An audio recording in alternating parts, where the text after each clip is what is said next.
विश्वानि देव सवितर्दुरितानि परासुव यद्भद्रं तन्न आसुव।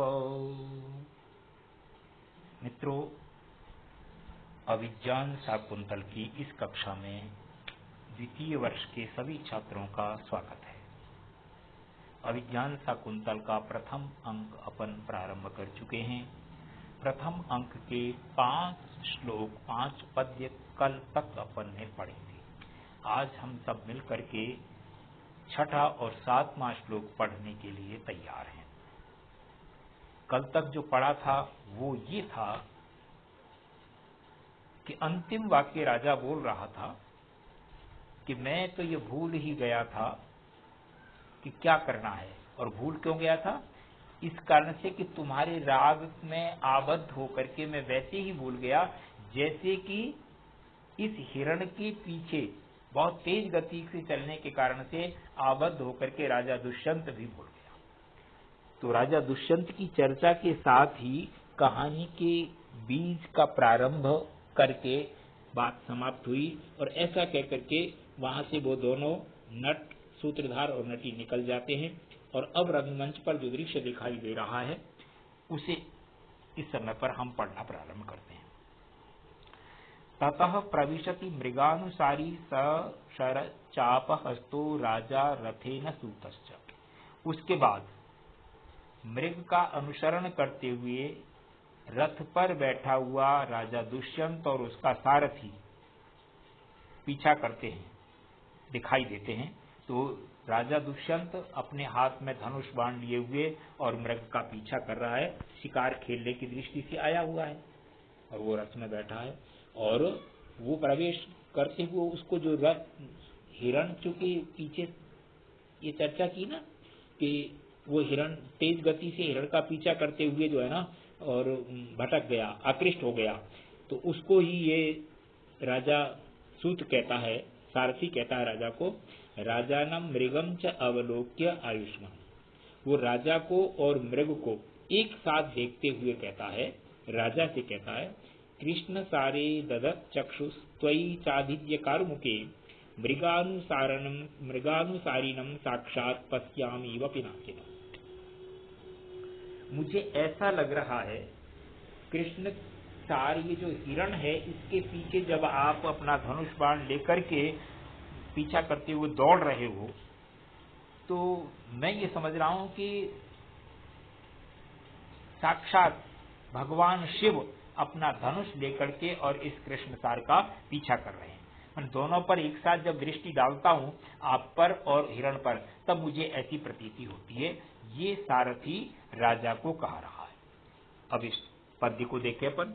कृष्ण सारे, ये एक हिरण का नाम विशेष है कि कृष्ण सार नाम के हिरण पर ददत डालते हुए, देखते हुए, चक्षु नेत्रों को, अपनी दृष्टि को वहां पहुंचाते हुए, त्वयि और आपके ऊपर, आप कैसे हो, अभिज्य कार्मुके, जिसने अपने धनुष पर प्रत्यंचा चढ़ा रखी है, इस प्रकार के आपको और कृष्ण सार को दोनों को एक साथ देखते हुए मुझे क्या प्रतीत होता रहा? मृगानुसारिणम पिनाकिनम साक्षात पश्यामीव। मृग का अनुसरण करते हुए पिनाकिनम, पिनाक नाम का धनुष जिसके हाथ में है भगवान शिव, उन शिव को साक्षात उनको ही मैं देख रहा हूं। मैंने मृग का अनुसरण करते हुए जब आप पर दृष्टि डालता हूं और मृग पर दृष्टि डालता हूं तो मुझे ऐसा प्रतीत होता है जैसे कि साक्षात भगवान विष्णु, भगवान शिव अपना पिनाक हाथ में लिए हुए मृग का अनुसरण कर रहे हों। ये सारथी ने राजा को कहा। ये अनुष्टुप छंद है। इसमें छंद पढ़ते समय पर अपन ने ये सब लक्षण पढ़ लिए थे, बताना इसलिए कि भाई हाँ इसमें ये छंद है तो ध्यान रहे अपन को। इसके बाद राजा अपनी बात कहता है कि हाँ हाँ बात तो ठीक लग रही है और मुझे जो दिखाई दे रहा है वो मैं आपको बता रहा हूँ। राजा कहता है, सूत दूरम अमुना सारंगेन वयम आकृष्टा। राजा उस बात को दोहरा रहा है जिसको सूत्रधार ने कहा था कि इस सारंग के पीछे जो है ना दुष्यंत आकृष्ट होकर के बहुत दूर निकल आया है। तो राजा कह रहा है, सूत हे सारथी देखो, दूरम अमुना सारंगेन, इस सारंग हिरण के द्वारा वयम आकृष्टा, हमको बहुत दूर तक लाया गया है, मैंने इसलिए हमको वहां से बहुत दूर तक खींच लिया आया, हम इसके पीछे गए। और इस समय अयम पुनरिदानीम, और इस समय पर यह कैसा लग रहा है? ग्रीवा भंगाभिरामं मुहुरन् पतति चंदनेव ददृष्टि, पश्चादेन प्रविष्टः शरपतन भयात् भूयसा पूर्वकायम्, दर्वैरर्धावलीडैः श्रम विवृत मुखभ्रंशिभिः कीर्णवर्त्मा, पश्योदग्रप्लुतत्वाद् वियति बहुतरं स्तोकमुर्व्यां प्रयाति। ये श्रृंखधारा छंद है। पहला छंद भी श्रृंखधारा में था जो मंगलाचरण का था, ये भी श्रृंखधारा में है। ये कहता है कि ये जो हिरण है, हम इसका पीछा कर रहे हैं तो इसको डर लग रहा है, और डर के कारण से कि कभी पता नहीं कब अचानक आकर के बाण पड़ जाएगा, इसने अपने पीछे वाले हिस्से को, शरीर के पीछे वाले को ऐसा प्रतीत होता है जैसे पहले वाले हिस्से में समेट के रख लिया हो। और चूंकि ये बार बार पीछे की तरफ गर्दन मुड़ करके इसलिए देखता है कि हम कितनी दूर हैं, तो बड़ा सुंदर प्रतीत होता है। और तेज गति से दौड़ रहा है, बचने के लिए प्रयत्न कर रहा है, तो थक गया है।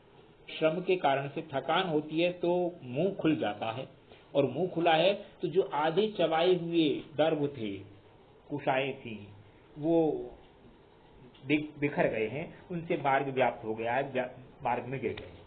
देखो ये जो है ना, इतनी लंबी और ऊंची छलांग लगा रहा है कि आकाश में बहुत अधिक और पृथ्वी पर बहुत कम चलता हुआ प्रतीत होता है। ये इसका भाव है। अब अपन शब्दार्थ पढ़ते हैं। ग्रीवा भंगाभिरामम, ग्रीवा गर्दन, भंग टेढ़ी करने की, गर्दन को टेढ़ी करने के कारण से अभिरामम सुंदर प्रतीत हो रहा है। मुहुर बार बार, अनुपतति, अनुपतति तुरंत पीछे गिरने वाला है, चंदने रथ पर, बद्ध दृष्टि, दृष्टि बांधे हुए, माने हमारा रथ उसके तुरंत पीछे दौड़ रहा है, इसलिए उस रथ पर दृष्टि बांध करके, चकचकी लगा करके, गर्दन टेढ़ी करके ये बार बार जो देखता है बहुत सुंदर प्रतीत होता है। और पश्चादेन प्रविष्टः शरपतन भयात्, वाण के गिरने अथवा लगने के भय के कारण से, पश्चादेन पीछे वाले अर्धभाग से, पूर्वकायम भूयसा प्रविष्टः, अपने पहले वाले शरीर में अग्रभाग की तरफ को सिकुड़ करके ऐसा लगता है जैसे पीछे वाला सारा हिस्सा आगे वाले में समेट लिया हो। दर्वई अर्धावलीडई, आधे चबाए हुए दर्भों के द्वारा, और वो दर्भ कहाँ है?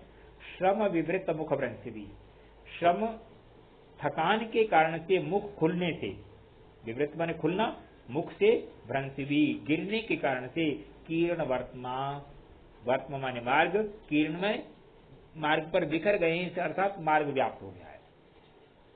थकान के कारण से मुख खुल जाने से आधे चबाए हुए दर्भ रास्ते पर बिखर गए हैं।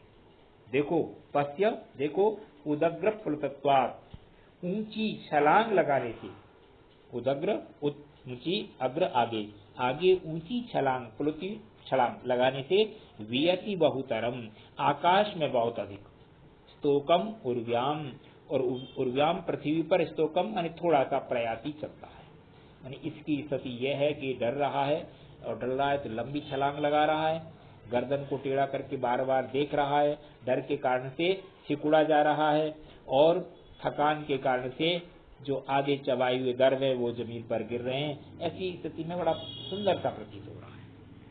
ये छंद बता दिया, इसमें बहुत सारे अलंकारों का प्रयोग है। स्वाभाविक अलंकार है तो स्वभावोक्ति अलंकार है प्रमुख रूप से, क्योंकि ये किसी भी चीज का स्वाभाविक वर्णन होने से स्वभावोक्ति अलंकार है। अनुप्रास, छेका अनुप्रकाश, अनुप्रास, ये शब्दों के कारण से है। अब इसको अन्वय की दृष्टि से एक बार अपन वापस देख लेते हैं।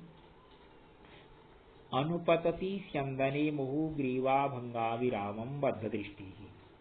अनुपतति स्यंदने, चंदन रथ के अनुपतन होने पर, मैंने बहुत पीछे पीछे तुरंत चले आने पर, मुहु बार बार ग्रीवा भंगा विरामम, गर्दन के टेढ़े होने से अविराम सुंदर प्रतीत होता हुआ, बद्ध दृष्टि उस रथ पर दृष्टि लगाए हुए, शरपतन भयात बाण गिरने के भय के कारण से, बाण लगने के भय के कारण से, भूयसा बहुत अधिक, पश्चादेन पूर्व कायम प्रविष्ट, पीछे वाले अर्ध भाग से पूर्व भाग में प्रविष्ट हुआ जैसा प्रतीत होता है। श्रम विवृत मुखव्रंश से भी, थकान के कारण से मुख खुलने से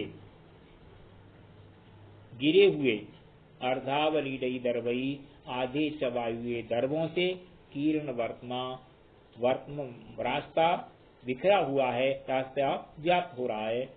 उदग्र प्लुतत्वात्, ऊंची और आगे लंबी छलांग लगाने के कारण से, वियति बहुतरम, आकाश में बहुत अधिक, उर्व्याम स्तोकम, पृथ्वी पर बहुत कम, प्रयाति चल रहा है, इति पश्य, ऐसा तुम देखो। माने तुम जब देख रहे हो उसको तो ये चीज भी इसमें दिखाई देगी तुमको कि ये इस कारण से ऐसा प्रतीत हो रहा है। ये राजा दुष्यंत सारथी से कह रहा है, सारथी को बता रहा है। इस श्लोक, ये जो पद्य है परीक्षा में कई बार आ भी जाता है, तो इस दृष्टि से भी इसको अपन को ध्यान रखना है। इसमें छंद, अलंकार, इन सब चीजों को बहुत अच्छी तरह से समझ लेना है। छंद पढ़ाते समय पर ब्रह्मैर्यानाम त्रयेण त्रिमुणियुता श्रद्धरा कीर्तिते, ये मैंने लिखाया था और वापस बता रहा हूँ कि ये श्रद्धा छंद है। श्रद्धा में प्रत्येक पंक्ति में 21 वर्ण होते हैं, अक्षर होते हैं, और मगन भगन आदि उस क्रम से जो है ये बनता है। स्वाभाविक वर्णन होने से इसमें स्वभावोक्ति अलंकार है, शब्दों का बार बार एक जैसा प्रयोग हुआ है, इसलिए छेकानुप्रास, वृत्त्यनुप्रास, ये सब चीजें हैं, तो इनको अब सब ध्यान रखिए। एक निवेदन मैं पहले करता रहा हूँ और आगे भी करता रहूंगा, पुस्तक अपने पास लेकर के पढ़ने बैठेंगे तो बहुत सारी चीजें सरलता से समझ में आएंगी। बाद में भी आगे पीछे भी अपन उसको देख सकते हैं वीडियो को सुन करके। तो मित्रों, आज का पाठ अपन यहीं समाप्त करते हैं, शेष कल पढ़ेंगे। धन्यवाद।